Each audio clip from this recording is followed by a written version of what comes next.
Well, let me begin, if I may.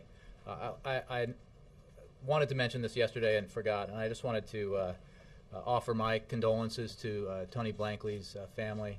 I knew him reasonably well. We spent a lot of time in green rooms together.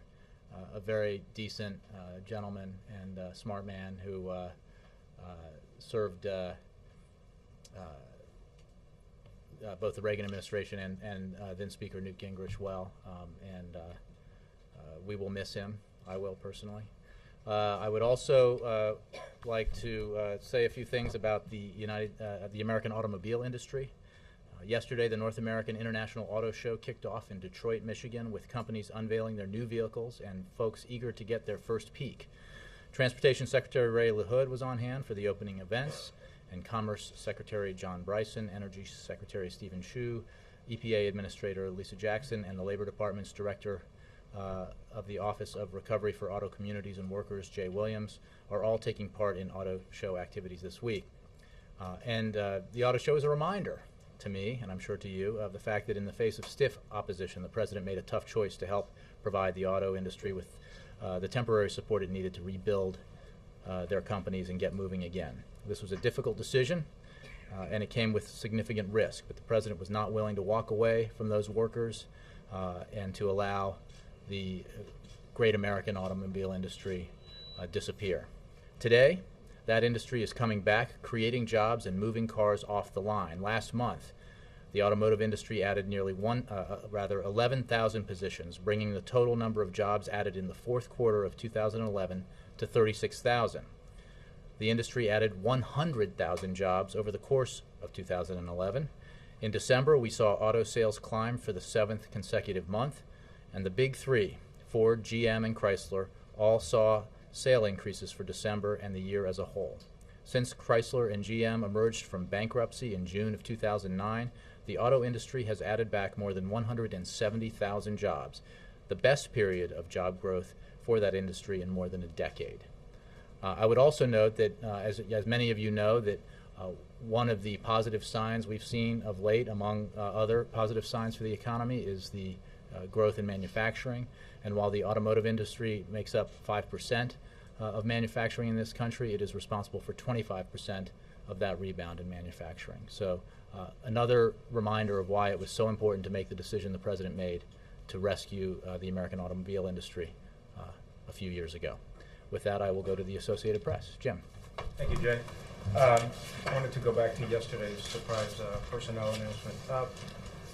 Mr. Daley had earlier indicated he would stay through January even of next year, and he was supposed to build relations with Republicans, build relations with the business community. What prompted his sudden decision to leave, and did he get to accomplish that? You don't seem to have the strong relations that maybe he intended to build as he came in.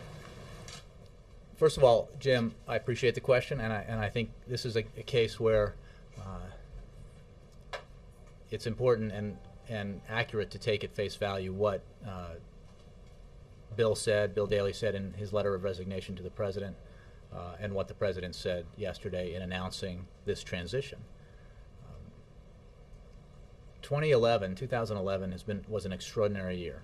In a rather extraordinary 3 years of this President's first term. Even before he had officially taken the job, the day after he was announced, if I recall correctly, he was here in the White House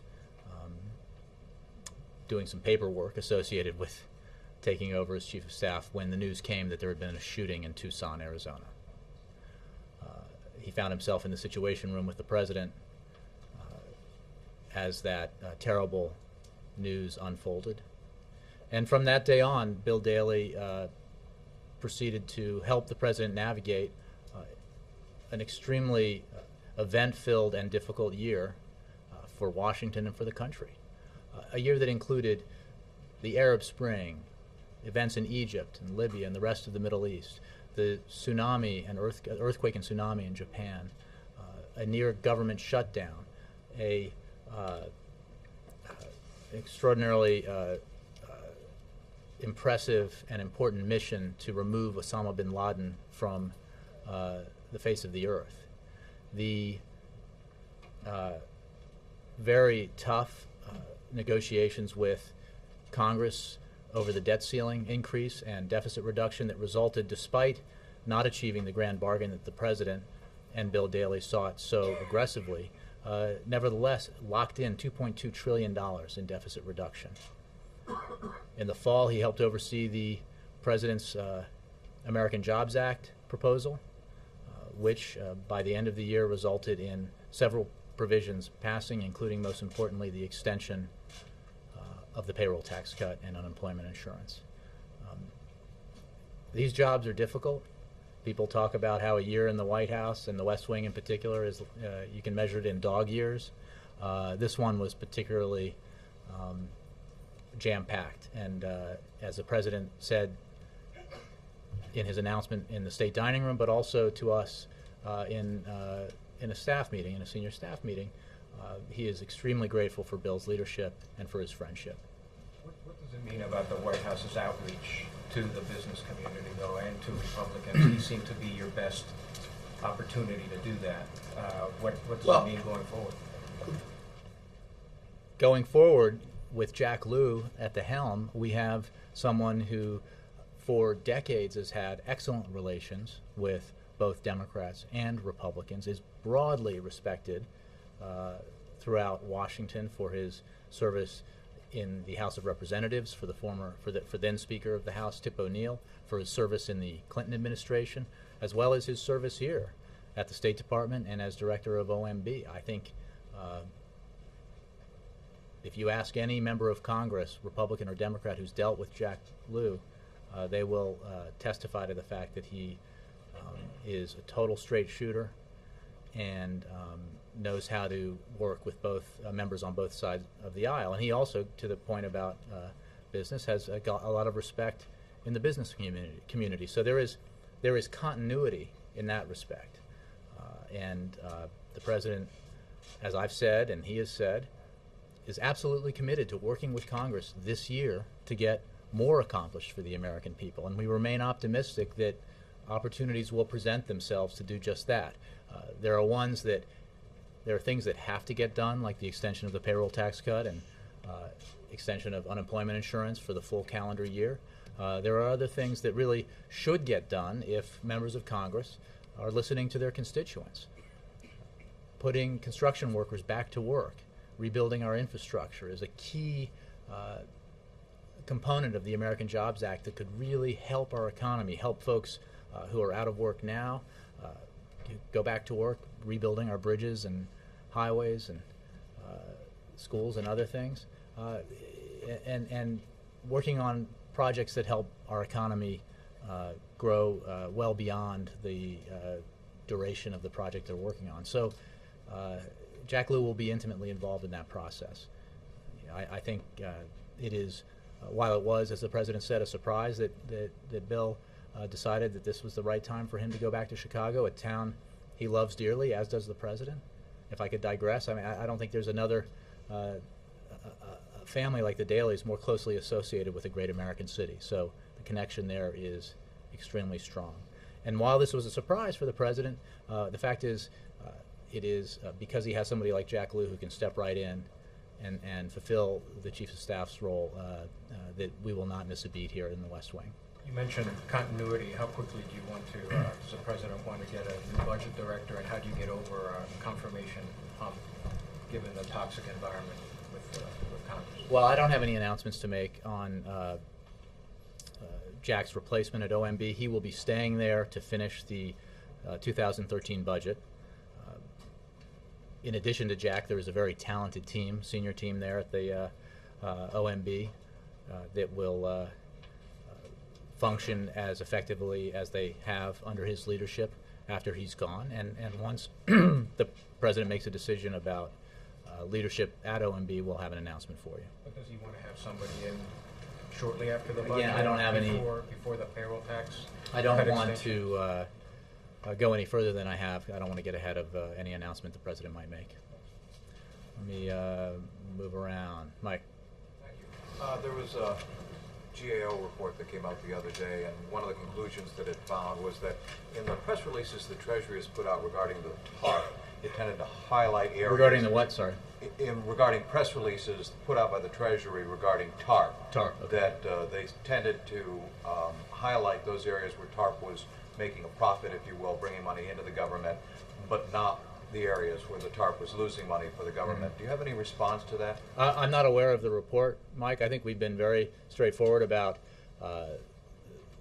how much TARP has cost, what the projected cost was versus what the actual cost has been, and where money has been paid back. And that's true also of the automobile industry. I'm not aware of any discrepancies with regard to that, but I'm not familiar with the report. Yes, Matt. Back on Jack Lew.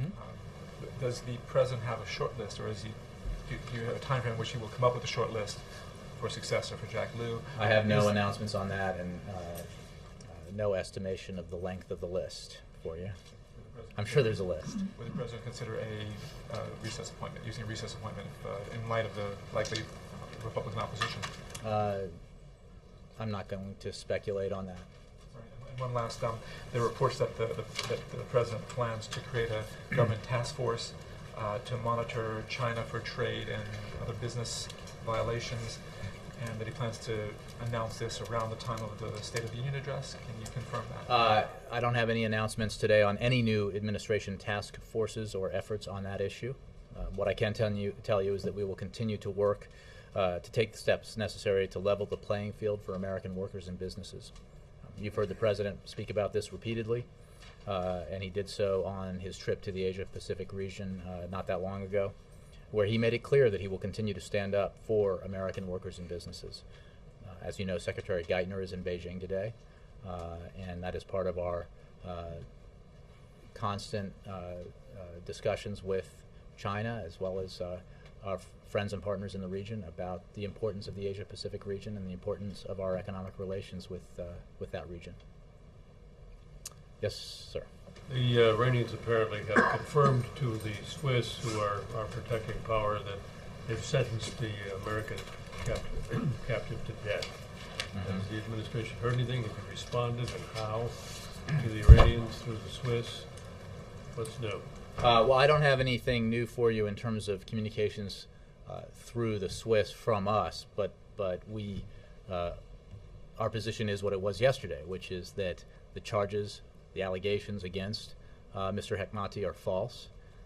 This is not the first time, though we could only hope it would be the last, that the Iranians have falsely accused people of being spies. We urge his immediate release, and are working towards that end, and hope that it happens soon. Now that you know he's been officially sentenced to death, what's the response?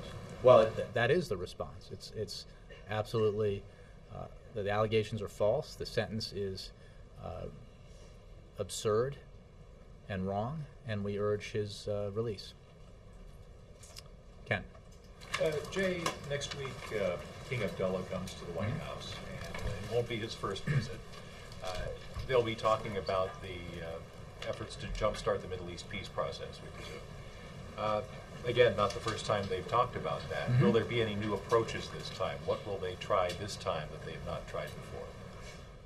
Well, as you know, the president has already thanked King Abdullah for hosting the resumption of talks.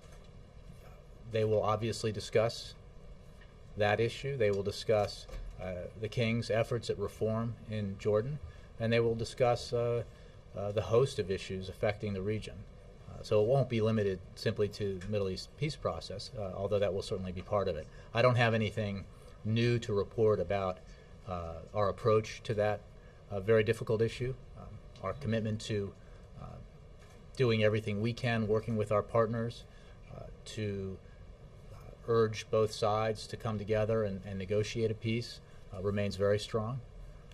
And we will continue to work with Jordan and other nations toward that end. Are you satisfied with the King's commitment to working to try to get things solved in a more peaceful way in Syria? Well, I mean, you know our position on Syria. We've been working with a variety of and a long list of of nations, friends, partners, and allies around the region and the globe to put pressure on the Syrians, to put pressure on President Assad, whose legitimacy has long since been lost because of the wretched violence he's perpetrated upon his own people. And our position on that certainly hasn't changed. Yes, Brianna. And then Chris. Democratic Senator Robert Menendez is blocking the president's nomination of Judith Schwartz to the Third Circuit Court of Appeals, and some suspect it's because her longtime partner is the head of that corruption unit that investigated him. Is the president concerned there's any sort of revenge going on here? You know, Brianna, I honestly don't have anything on that. We obviously want to see all of the president's nominees considered in a timely manner, and we would like this nominee also to be considered in a timely manner. But I don't have anything specific on this particular nomination or those stories. But isn't it strange? It's a Democrat that's getting in the way this time. Well, again, I don't have any particular comment on this. Whatever obstacles are presented by members of the Senate to nominees, we are always disheartened by those. The President's put forward very qualified nominees, including the woman you're referring to right now, and they ought to be considered on the merits. Has the senator, he said he has substantive concerns. Has he voiced those to the White House? Not that I'm aware of, but I haven't had a lot of in-depth discussions about that here. Yes. India is planning to pay in Indian rupees under a new financial mechanism with Iran, and Pakistan is going ahead with building the Pakistan-Iran pipeline. So is the White House worried about these leaks in enforcing the sanctions on Iran? Well, we are working with our partners and allies around the country to enforce the sanctions and to take a multilateral approach, an approach that we hope will maximize the impact of the sanctions without creating any unintended consequences, any negative impacts on the oil markets or on our allies. And we are engaged in that effort right now. Christy. Can you say what Bill Daley's role with the campaign will be and when it will begin? I don't have a specific announcement on that. I know that he will be. I mean, I would expect the campaign would have that, but I'm sure he will be very involved. He was involved last time, and I'm sure it will be a suitably high-profile role. He is very committed to this president and to his reelection, to the policies that the president's put into place in the last year with Bill's help, and to ensuring that all the work that has been done to pull this country out of the worst recession since the Great Depression, to put it on a path towards growth and job creation and greater security for the middle class continues. And I know that Bill will be very involved in the re-election campaign. Is he traveling with the president tomorrow to Chicago? Do you know? I don't know for sure, although I wouldn't be surprised if he were. Yes. Jay, I wanted to ask on Jack Lew and Bill Daley. When Bill Daley was named a year ago, the president made a point of saying, as a business guy, as you were talking with Jim about, he had created jobs, he was the CEO of several companies. Why then, since you also told Jim that Jack Lew has good ties to the business community, why didn't the president mention yesterday Jack Lew's private sector experience being a hedge fund executive at Citigroup? I don't know that there's an answer to why. Jack's resume is quite long. It is most notable for the fact that he was budget director twice, and in his first stint is, as the president mentioned, the only budget director in history to oversee 3 years of surpluses, surpluses that were quickly squandered in the years that the next administration was in power. And that as his tenure here, both at the State Department and here in the White House as director of OMB for the second time, has been stellar. So, but it is also true that he has private sector experience as a manager at a private firm, and I think that is part of a very broad resume. When he was a manager at that private firm, the Huffington Post, which is not usually very critical of the administration, said that he ran Citigroup's alternative investments division, which made billions of dollars by, quote, betting that U.S. homeowners would not be able to make their mortgage payments. Well, Jack was a management executive. He was not an investment advisor at Citigroup. So he was the chief operating officer, I believe, was the title of the.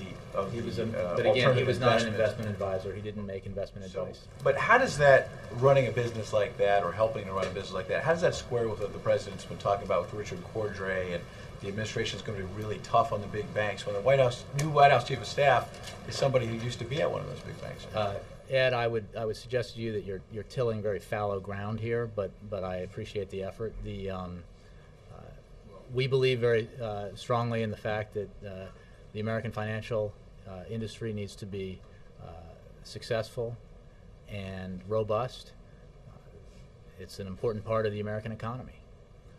It also needs to follow the same rules as Wall Street. I mean, as Main Street. Wall Street needs to go by the same rules as Main Street. That's why the president pushed so hard to pass and sign into law Wall Street reform. That's why he pushed so hard, since you raised it, to get Richard Cordray to get Richard Cordray confirmed. And when Senate Republicans, despite his obvious qualifications, refused to allow an up or down vote on Richard Cordray, the president felt he had no other alternative but to make a recess appointment, one of the relatively few recess appointments he has made as president compared to his predecessors.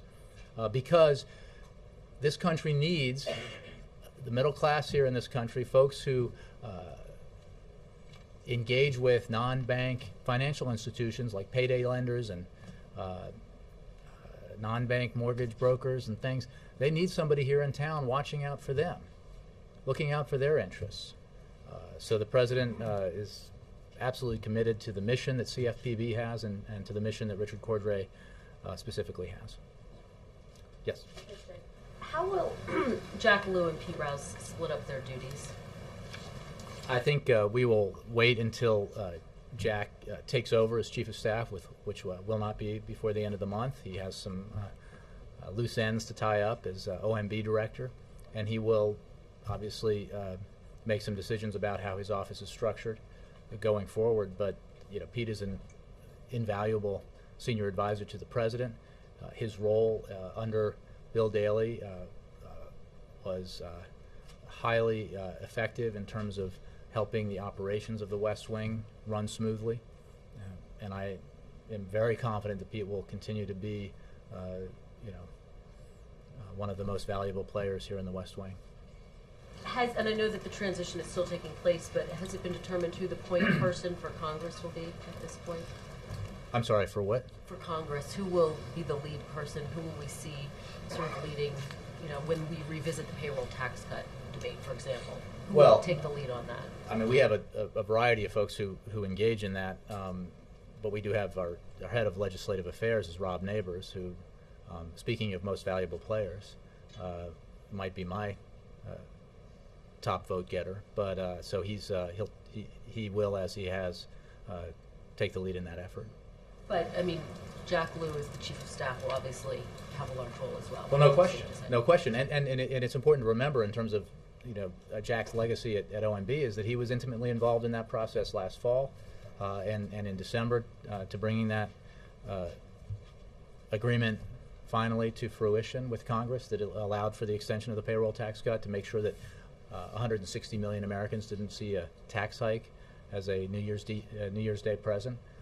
And he will be intimately involved in the effort to ensure that Congress does the right thing without drama and extends it for the full year. One political insider described the timing of this as switching places in a canoe in rough waters. How does the administration see the timing of this, given that you are headed into a tough re-election year? Well, I would disagree with that description because of what I think I told Jim, which is that Bill's leadership has been exceptional through a very challenging year. Jack's been there. He has, I think it's important to remember, been a participant in the 7:30 meeting, as you know, the meeting of the most senior staff in the chief of staff's office every morning. Jack has been there every morning. He will, I think, as much as anyone possibly could, slide pretty effortlessly and seamlessly into that role. He's widely respected here inside the West Wing and the broader White House, just as he is up on Capitol Hill. And for those of you who know him, he is just about as decent and smart an individual as you will ever encounter here in Washington. Yes, Cecilia. The Supreme Court today is hearing arguments on indecency in broadcasting. As you know, this administration supports those stricter standards. But would you at all agree with critics who say you can log onto the internet at any time during the day, you can turn on cable television at any time and see and hear these images that are being questioned right now? And in any way, would you concede with these critics who say there's no need for the government to take stricter controls over broadcasting in this day? I confess that I have not looked into this issue, so I don't want to venture an opinion, except to say that as a parent, you always have to weigh concerns about exposing kids to things as a parent you'd rather not have them exposed to. But I'll have to take your question in terms of the broader issue because I wasn't aware of it. Yes. Jake, I know you addressed this yesterday, the insourcing forum, but can you tell us more about, I guess, what the president wants to learn out of that? Is this, I know it seems like an idea session, but is he trying to come up with ways, this is the groundwork for in the future, possibly ideas to spur more, insourcing or foreign direct investment? Absolutely. He wants to hear from the executives who will be part of this forum, participating in it, and who are examples of major American companies that have brought jobs back to the United States. Why they did that, what were the incentives to doing that, and he's very interested in ideas that go to just your question, which is, what can we do to further develop this trend, which has American companies that are international and global companies that do have factories and installations abroad and employ a lot of people abroad. What kind of incentives can be created to bring those jobs back to the United States that keep the companies highly competitive, keep them making the best products in the world with American labor when that's possible and when that makes sense. So absolutely, this will be a two-way session where ideas are exchanged, as well as the fact of insourcing and reinvesting in America is noted and celebrated. Is he going to bring or I guess announce any ideas related to that, or just kind of talk to the I'll let him make whatever announcements he might want to make tomorrow, but I think it'll be an important event, and it goes to what I've been talking about and he's been talking about for a long time now, which is that he is committed to doing whatever he can, working with the private sector, using his executive authority, working with Congress to further grow the economy, to get the economy creating more jobs as we dig ourselves out of this terrible recession. And this is an important aspect of this. I noted at the top, the decision he made about the automobile industry to rescue it, and why that has paid dividends, and why it was the right thing to do. And there are a variety of decisions and levers that a president can pull, decisions he can make, and levers he can pull to help that cause. And this president's committed to exercising all his options with regard to growing the economy and creating jobs. Alexis and Mark. The president recently went to CFPB and was a booster for the employees there. He's doing the same thing at EPA this afternoon, something similar, celebrating the employees there. Is he going to continue to do that around the executive branch? It seems like he's sort of rediscovered that he has these career people who are keeping the government operating. Well, I think he's keenly aware of the high level of the high quality of people working out in the agencies doing exemplary work for the American people, and I don't want to preview or predict other visits he might make, but he is noting important work that people are doing, and his visit today, I'm sure, is about that and focus. The EPA played an integral role in the automobile efficiency standards, fuel efficiency standards that were announced by the president as he was surrounded by close to a dozen automobile executives, automobile company executives. EPA was integral in that. EPA was obviously played the lead role in the mercury standards that were released after more than a decade, maybe 2 decades of work on that. Mercury, as you know, is a very dangerous neurotoxin, and those standards are very important to the health and welfare of American children and American citizens across the country. So he will thank them for their hard work and thank them for the work to come. Is he at all, just to follow up, is he at all concerned that some of his decisions recently seem to have gone against EPA's direction, and does he feel like he's trying to maybe boost their morale about his support for their work? Look, I think you were more on target in the first part of your question about taking note of the often unheralded work that really talented Americans do at some of these agencies, and the work they do on behalf of the American people. And with regard to the EPA, which, is often under siege, but is responsible for ensuring that the air we breathe, that our children breathe when they run out on the soccer field, is clean, and that the water they drink is clean and not harmful, do really important work. And this is an agency that was created under President Nixon, people forget, and has been responsible for ensuring the health and safety, in many cases, of millions of Americans. So I think he'll note that. Roger Runnigan. You mentioned Mr. Geithner being in China a few minutes ago. One of the things that he's doing is asking China to reduce imports of oil from Iran. Are there some indications that China might do that, or what arguments is the administration making to convince them? I would just refer you to the answer I gave about sanctions on Iran generally and our efforts multilaterally to work with our friends and allies around the globe in that effort to ensure that they are implemented in a way that has maximum effect and maximum designed effect and the fewest number of unintended consequences. So we'll be having that discussion with leaders of numerous countries, allies and partners around the world as regards that effort with Iran. But you don't have any indications that they might proceed? I don't want to get ahead of either Secretary Geithner's conversations or other conversations we may or may not be having with the Chinese. I mean, the Secretary's portfolio in his dealings with China is certainly broader than that. Real quick question, the debt ceiling increase, does that need to go to the Hill this week? I don't have a specific announcement for you. I'm confident it will be executed in a matter of days, not weeks. Mark, did you have something? That was it. Mr. Landler, did you have something? I do. Speaking of Mr. Geithner, when the Treasury Secretary indicated to the President that he wanted to go home to New York, the President leaned on him exceptionally hard to stay on the job. I'm wondering why that case is different than the case of the Chief of Staff. I understand he asked him to sleep on it, but that's a very different order of pressure than he brought to bear on the Treasury Secretary. Why is it easier to let this happen than it was to let that happen? Well, look, I think you're talking about. I'll simply address the Daley decision. Daley without the I. Bill is. For those of you who know him, I think he made up his mind, believed it was the right time.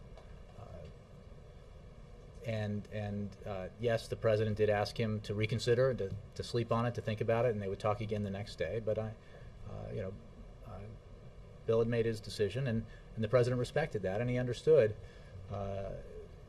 in particular, perhaps because of their shared love of Chicago and as their mutual hometown, that and understanding Bill's connection to it, why he would want to return to Chicago. And let's point out here that Bill will continue to be a very important part of the team in the broader effort here in terms of the President's reelection, and will be available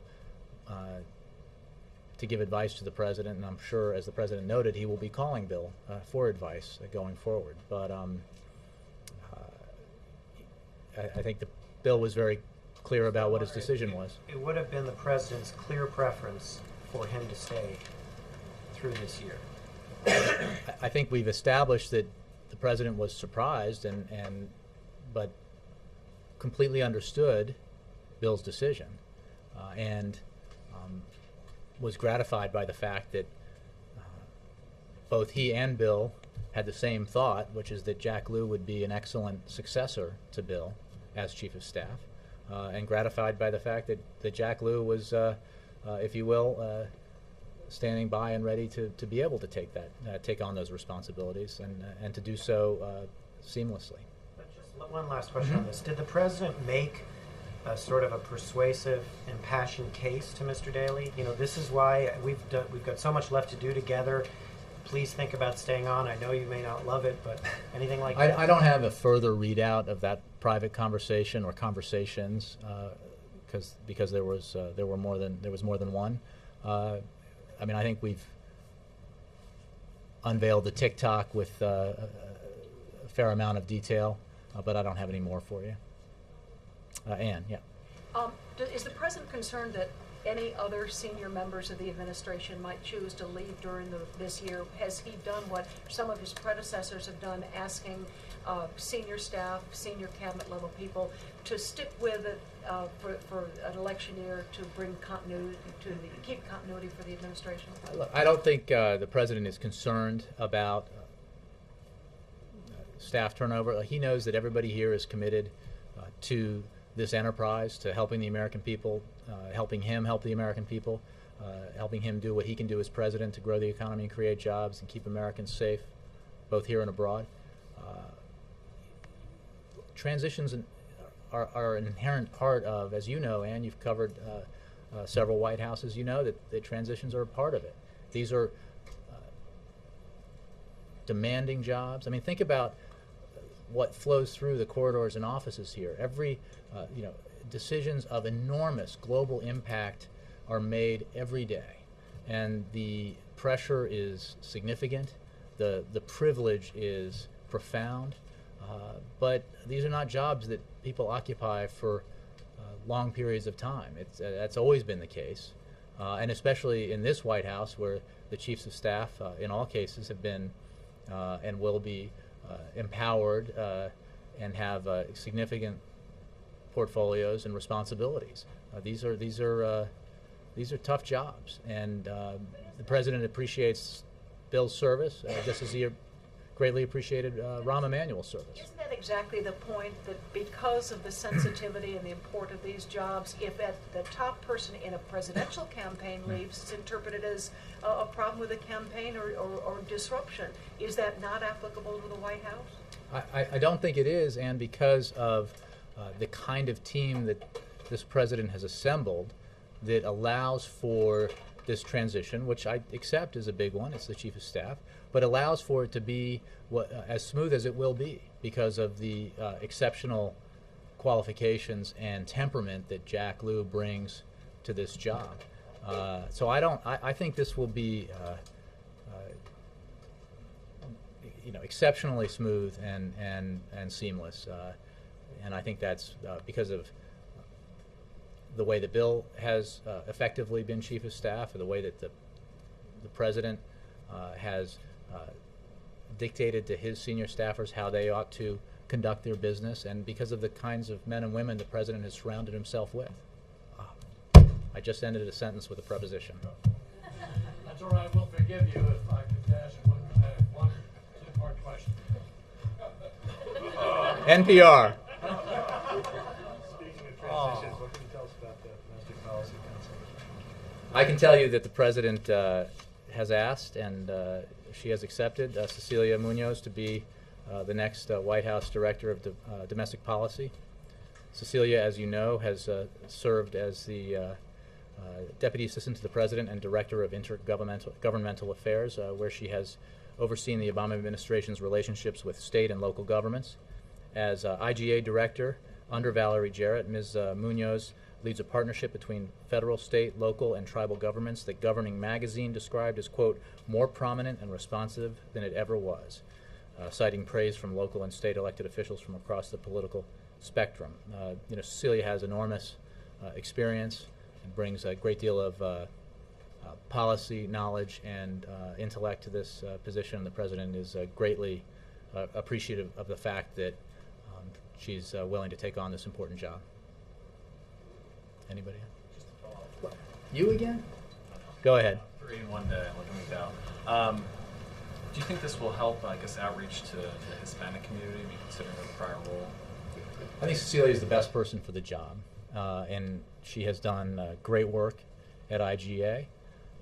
She's, for those of you who know her and know how what an effective advocate she is for the president's policies, and how knowledgeable she is of about the whole set of domestic policy issues that any White House confronts and that this president has been dealing with for the past 3 years. Yes. Thank you. No, I'm sorry. Hold on. Oh, I see. I want to keep it clean, Lester, so I'm going here. Want to keep it clean? Oh, my. Following the latest action by Iran and now Syria's Assad coming out against pressure against his regime, has the White House had conversations with their allies about increasing the pressure that they're putting on the two governments and maybe being more... I'm sorry, on Iran and... On Iran and Syria both, and maybe stepping it up and being a little more aggressive in the pressure that they're putting? Well, the answer is absolutely. We have been working quite aggressively with the international community, with our partners and allies around the world to put pressure on Syria and put pressure and isolate Iran. And in both cases, and obviously with regards to Iran, this is an ongoing effort. We have effectively isolated Iran to a degree that has never before been the case, and the impact of the sanctions and the efforts that we've implemented is profound, as every report out there has recognized. And we will continue to work with our allies to do that, to get Iran to behave, to live up to its international obligations, and in the case of Syria, to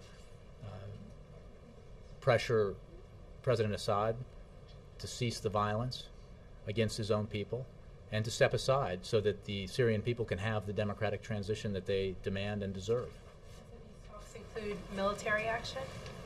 You know, I have said with regards broadly to these questions that the president, of course, takes no option off the table, but that we are focused in both cases on diplomatic, economic, and other non-military actions that we can take to bring about the results that we and many countries around the world, our international partners and allies, are demanding.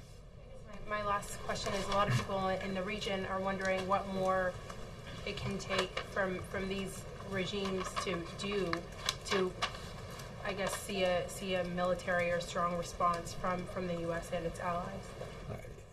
I think that, again, we take no option off the table. It is not, well, I would just say that. We take no option off the table. We are pursuing, at this point, diplomatic, economic, and other means to bring about the results that we and so many other nations are demanding with regards to Iranian and Syrian behavior. Sorry, behind Chris. Tell me, Nadia, of course. Can you confirm that President Saleh of Yemen is no longer requested to come to the U.S., and when was the last time that you've been in touch with him? I don't think I have an update on that. Let me see. As of, let me just double check and see if it's changed. You know, I just don't have an update on his application status for you. To my understanding, it hasn't changed, but if it has, I'll take that for you. Can you please, because the news that he's going to Saudi Arabia now instead of coming to the U.S. So I'll check on that. I mean, but what his decisions might be about where he might be going may not necessarily be related to his application status for a visa here. Chris. Just one. Chris. Yeah, yesterday Rick Santorum said that he and the president have the same view on same-sex marriage. What's the president's response to candidates using his position? I think, Chris, you know very well that what the president's views are on LGBT issues and civil rights, and the president is very proud of this administration's record on those issues. The but the question is about marriage. But I have no updates for you on the president's position. on same-sex marriage. I think that you know and others here know and understand that his position broadly on LGBT issues is quite significantly different from that particular candidate's views. Thanks. Neil, last one. Yeah. Thanks, Jay. I have just two quick questions. First one, Mitt Romney told supporters at an event that he knows what it's like to worry about getting pink slipped. And they're commenting a lot of attention. I'm wondering if the president had a reaction to that, and if he's ever had to worry about, had that sort of anxiety himself. Do you know of a time when that happened? I would point you to his memoir. I'm not. I haven't had that discussion with him, and I have not discussed those remarks with the president. And to follow up Chris's question, over the weekend, Sarah Palin tweeted out something similar, but the language that she used was very specific. She said the president's position on the definition of marriage is the same as Santorum's, Gingrich's, and Romney's. Now, Again, I would just point you to the answer I just gave. I will just point you to what the president has said and his record. He said before that he believed that marriage was between one man and one woman years ago, and now he says his position is evolving. Would it be fair to say that definition no longer exclusively? Again, I don't have anything new to give you on this. I appreciate the question, but the president's spoken to it. I'm sure he'll be asked again about it, but as of now, I have nothing new for you on it. Thank you all very much.